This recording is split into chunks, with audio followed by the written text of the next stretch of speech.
Remaining in a meditative state, please listen to this week's affirmation for self-healing. Devotion.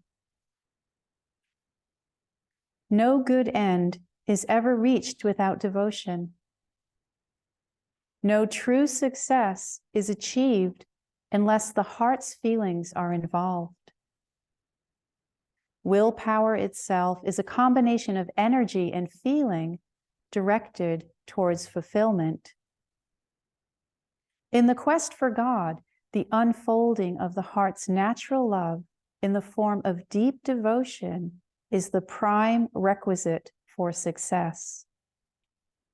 Without devotion, not a single step can be taken towards Him. Devotion is no sentiment. It is the deep longing to commune with and know the only reality there is. Please repeat after me in a loud voice, awakening the conscious mind. With the sword of devotion, I sever the heartstrings that tie me to delusion. With the deepest love, I lay my heart at the feet of omnipresence. With the deepest love, I lay my heart at the feet of omnipresence. And now in a conversational tone, with the sword of devotion, I sever the heartstrings that tie me to delusion. With the deepest love, I lay my heart at the feet of omnipresence. With the deepest love, I lay my heart at the feet of omnipresence. And now in a whisper, bringing the affirmation into the subconscious mind. With the sword of devotion, I sever the heartstrings that tie me to delusion. With the deepest love, I lay my heart at the feet of omnipresence. And now silently, with the sword of devotion, I sever the heartstrings that tie me to delusion. With the deepest love, I lay my heart at the feet of omnipresence. And now bringing the concentration to the point between the eyebrows, again, silently, with deep concentration, bringing the affirmation into superconscious awareness. With the sword of devotion, I sever the heartstrings that tie me to delusion. With the deepest love, I lay my heart at the feet of omnipresence. Prayer. Beloved Father, Mother, God, I am thine alone. Let others seek thee or seek thee not. It matters not to my love for thee. Through all life's trials, my prayer is this alone. Reveal thyself.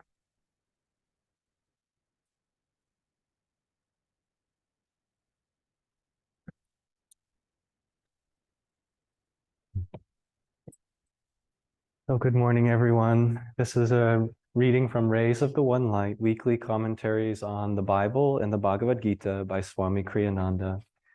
Week 9, by thinking can we arrive at understanding. Truth is one and eternal. Realize oneness with it in your deathless self within. The following commentary is based on the teachings of Paramhansa Yogananda. There are many places in the Gospels where we see Jesus in open conflict with the Pharisees, that is to say, with man-made as opposed to true mystical tradition. In the Gospel of St. Matthew, chapter 15, we see a good example of how they and he locked horns. Then some of the scribes and Pharisees from Jerusalem came and asked Jesus, "Why do your disciples break our ancient tradition and eat their food without washing their hands properly first?" Jesus, after scolding them for their hypocrisy in observing lesser rules so carefully, while ignoring the much more important ones, said, "Listen and understand this thoroughly. It is not what goes into a man's mouth that makes him common or unclean. It is what comes out of a man's mouth that makes him unclean. It wasn't that Jesus counseled against such wholesome practices as washing one's hands before eating. In an age, however, when lesser rules were given too much importance relative to the truly important observances, cleansing the heart of impure desires, for example, he emphasized the supreme importance of loving God and of communing with him. The Pharisees, the Orthodox religionists of his day, in other words, had brought true religion down to a level of intellectual hair-splitting. They mistakenly considered the way to understanding to lie through a minefield of definitions, which they tried to refine to ultimate exactitude. Jesus taught, however, that the intellect alone can never lead one to truth. Without love, indeed, there is no ultimate verity. Without fixity of purpose born of the heart's devotion, the intellect wanders endlessly. It cannot settle for long on anything. As the Bhagavad Gita says in the 2nd chapter, the intellect of those who lack fixity of spiritual purpose are inconstant, their interests endlessly ramified. Thus, through Holy Scripture, God has spoken to mankind. Om. Om. Om.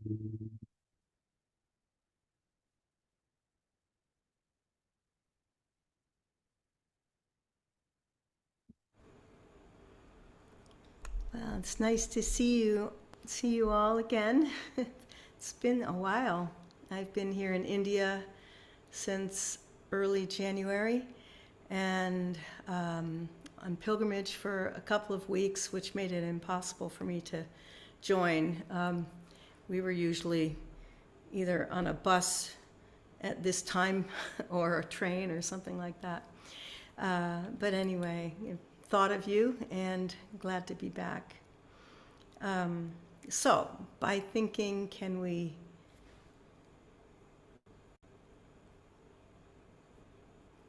first I'm going to read the Whispers from Eternity. This is number 113. I want to feel thee just behind the voice of my prayer. O Father, thou art just behind my vision with which I see thy beauty without. Thou art just behind my listening power with which I hear thy voice in all creation. Thou art just behind my touch with which I feel thy world. In the sweetness of flowers and in the zest of sustaining food lies hidden the essence of thy being, thine eternal sweetness. Thou art just behind the voice of my prayer. Thou art just behind the mind with which I pray. Thou art just behind my glistening feelings. Thou art just behind my thoughts. Thou art just behind my cravings for thee. Thou art just behind my meditations. Thou art just behind the veil of nature's splendors. Thou art just behind the screen of my love. Behind all these mystic screens, reveal thyself as thou art.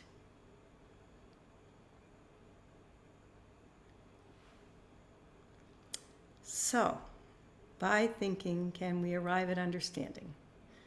And that's a question, and simple answer is no. It's very simple. We have to have devotion. Just as the reading said, you can't take one step on the spiritual path without devotion. So how do we get devotion? And certainly the wisdom of the scriptures is helpful, but we have to experience that love for God. And chanting, of course, is a wonderful way to do that because it transcends the mind. It kind of skips the mind.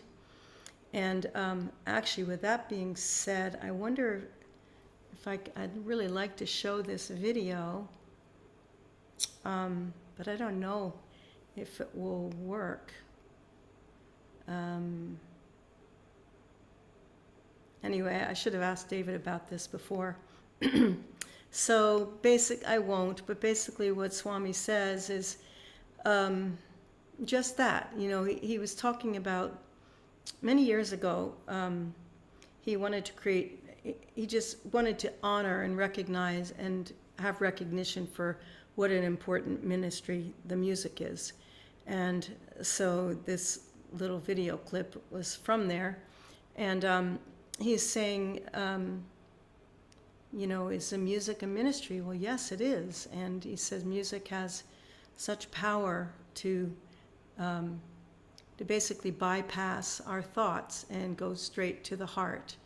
And so that's what we do with the songs and with the chants. And so that's a really powerful tool to use to try to get us out of our minds and to tap into devotion. Another wonderful tool is pilgrimage.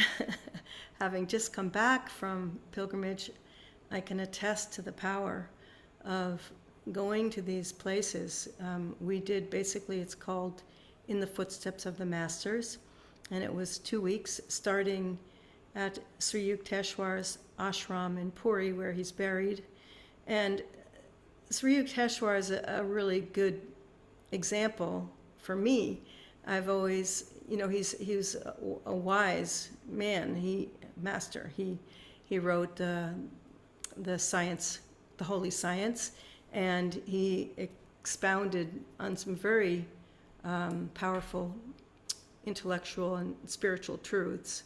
And I used to feel that Sri Yukteswar was just a little bit intimidating and stern, and I didn't really tune into the devotional part of him, even though, of course, when you read the parts where Master's talking about his guru in the autobiography, it's very devoted and devotional.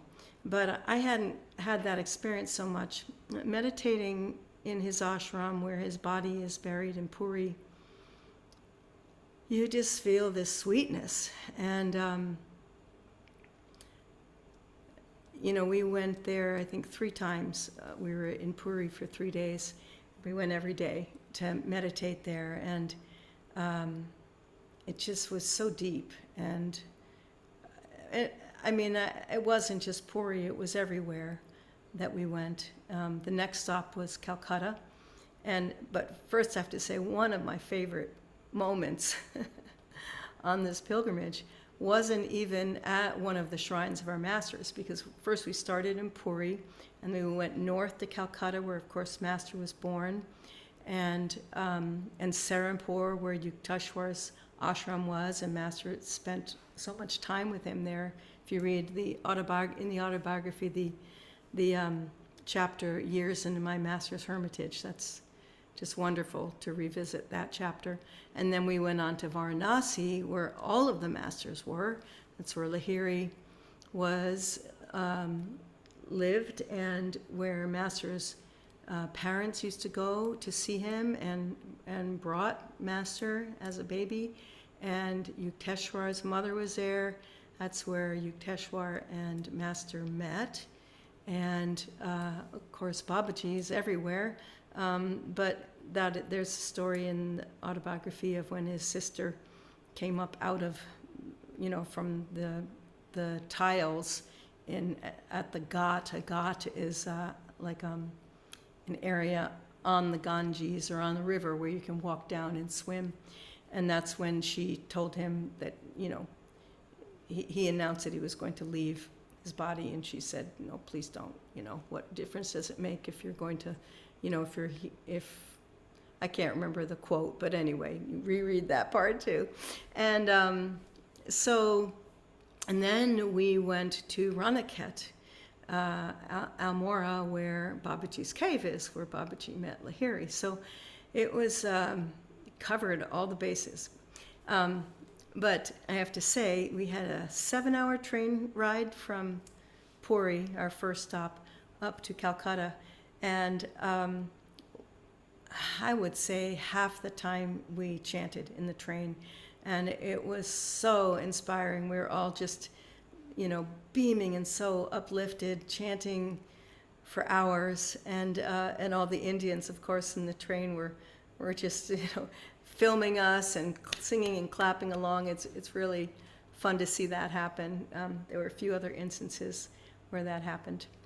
But I just wanted to touch briefly on the pilgrimage because it's still with me, and it's been almost 10 days now.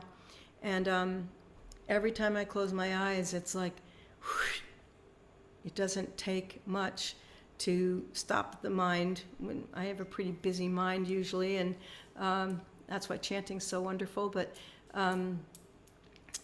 this, the effects of a pilgrimage are long lasting, and I think it's an important part of our spiritual journey.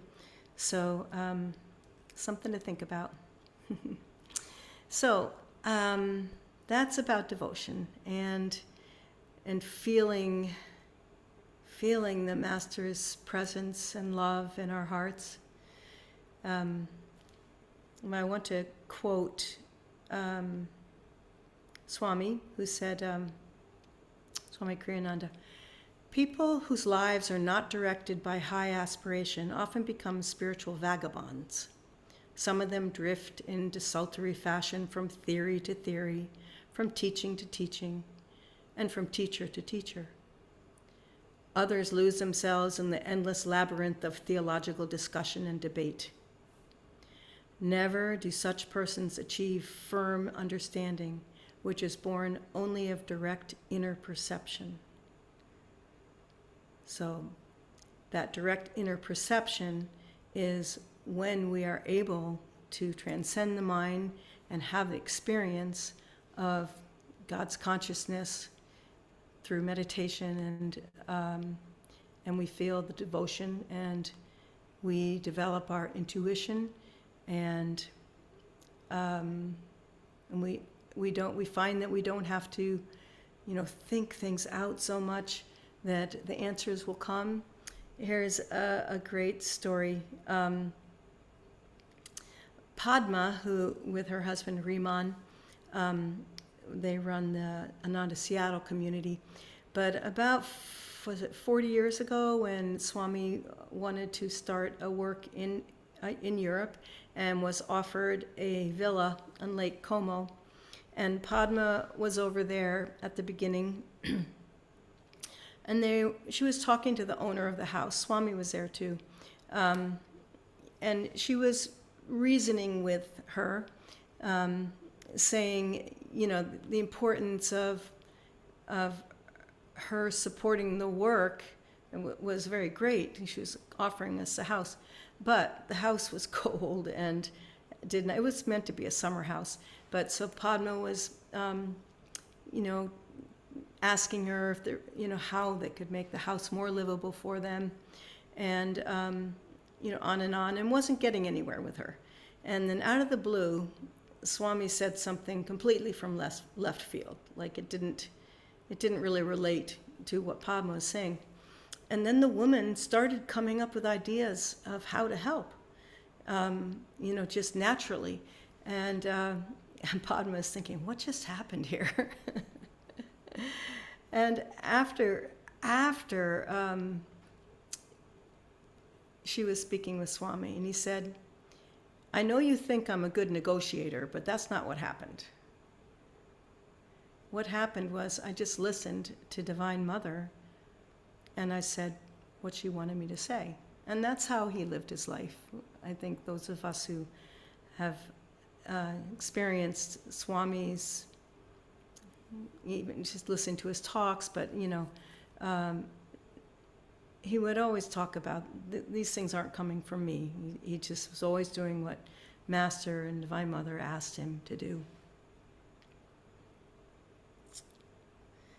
So here's a story about Saint Teresa. Well, it's mainly just a quote, not exactly, I'm ad-libbing, but she said something to the effect of, one moment of ecstasy, and she knew more truths than would take her years of reason to figure them out. So this is something I saw on Facebook. I do not fix my problems, I fix my thinking, and then my problems fix themselves. So all of these things are just examples of how to get out of the way, to trust more in our intuition.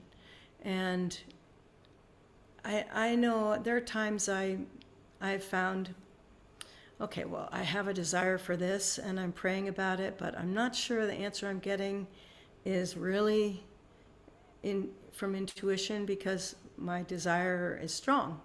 But I had an experience, I had many kind of miraculous experiences leading up to this trip to India. Around Christmas, before Christmas, my knee went bad. I couldn't even walk. I couldn't put weight on it. And so I went to the orthopedist in Italy, and we did all the tests and, x-rays and sonograms, and he gave me an injection, and it worked for a little bit, and then it stopped working, so he gave me another one, and at that point it didn't work anymore. And so I wrote to him. It was between Christmas and New Year's, and so he wasn't in his office, and he wrote back right away. He said, well, then the next thing is surgery. And so I had been planning to go on this pilgrimage. In fact, I was the first person to sign up when the idea came up 2 years ago to take the whole community of Assisi on pilgrimage to India. And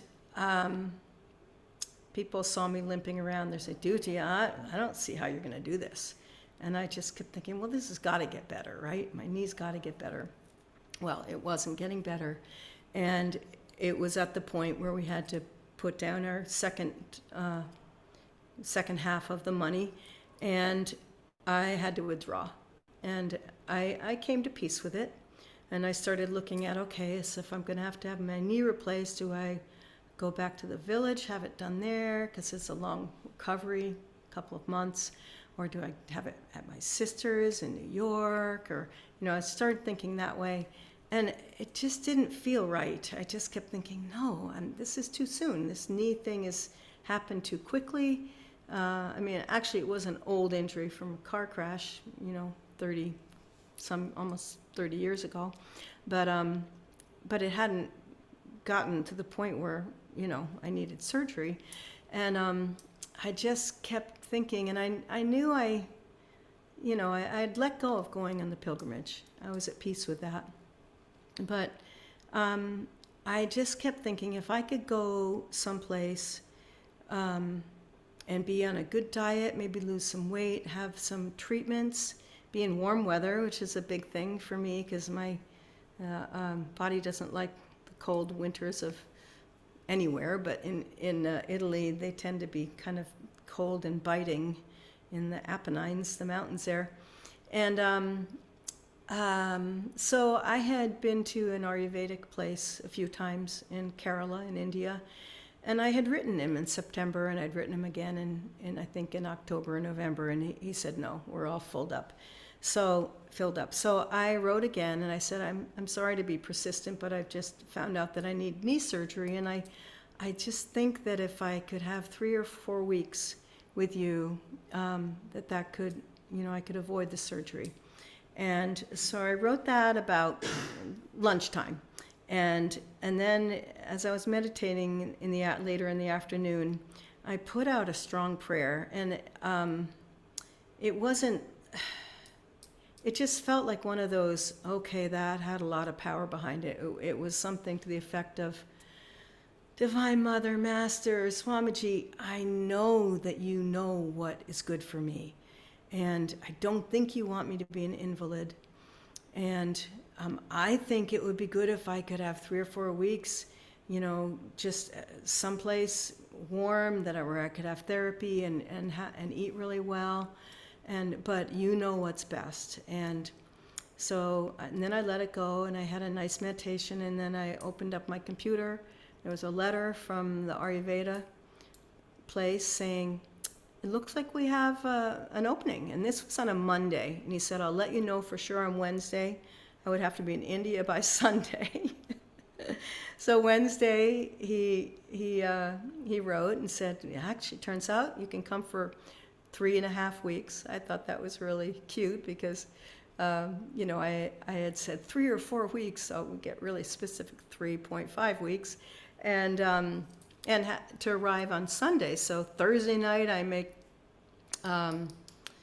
my reservation, and I left Saturday morning for India. And almost right away, my knee started feeling better. I could walk on it, and the therapies are really good. And about 2.5 weeks into it, 3 weeks into it, I walked 2.5 kilometers. And I thought, you know what? I think I can go on this pilgrimage. So I wrote to the leaders of the pilgrimage and inquired if it was still possible. And it turns out one person had just had a car crash, and she was okay, but she injured her ribs, and a space opened up. So I tell this story because I really did let go and just... and I had this strong intuition that I shouldn't just come back to the U.S. and get my knee cut off and put a fake one in there. And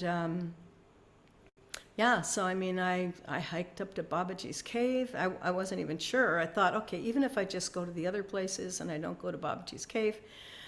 But everybody kept saying, Dhuti, it's amazing, And so it was a beautiful experience of trusting in God's plan for us and not overthinking it. I had a feeling. It didn't seem like it was just my desire. So anyway, I wanted to share that. So how do we receive guidance and intuition? Excuse me for a second. If I wipe it drips. Excuse me. It's attunement, and how do we gain more attunement through meditation and the practices. But so there is kind of a technique that can help. You send out a kind of a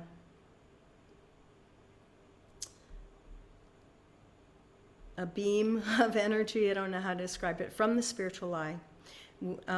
If you're trying to get like the answer to a question, and with clarity and energy and focus, and without your opinion, and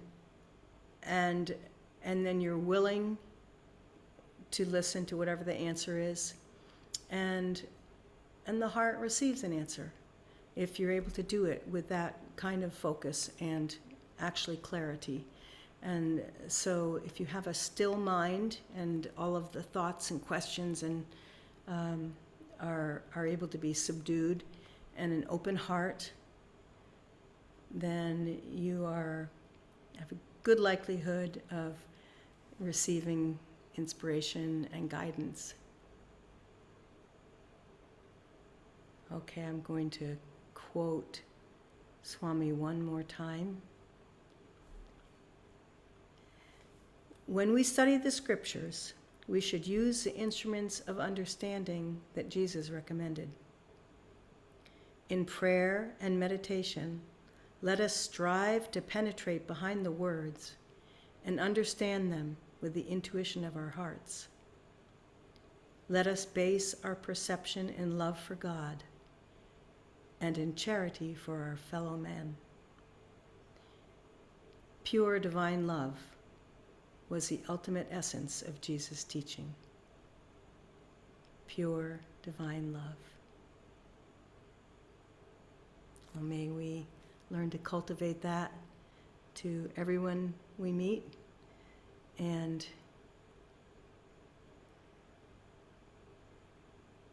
blessings to you all. Thank you. So now we'll have our offertory.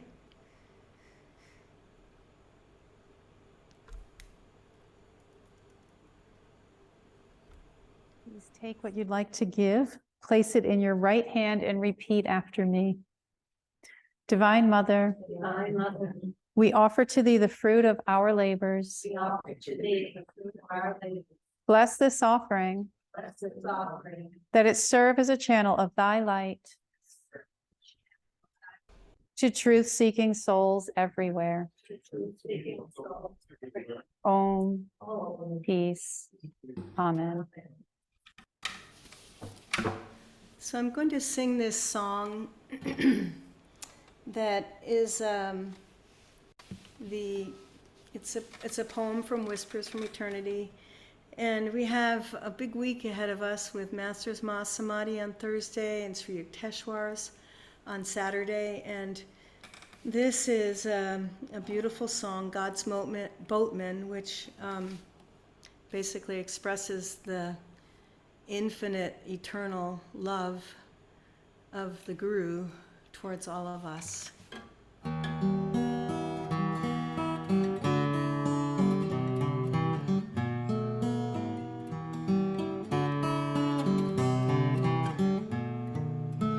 I want to fly my boat many times, cross the Gulf after death. I want to load my boat with those waiting thirsty ones who are left behind, and carry them by opal pools of iridescent joy to my Father.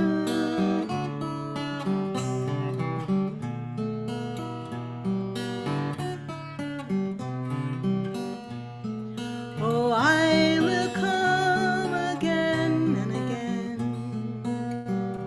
crossing a billion crowds of suffering, billion times, a trillion times,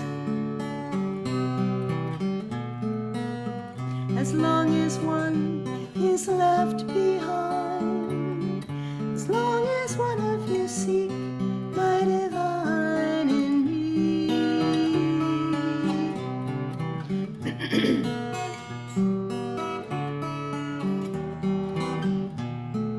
I want the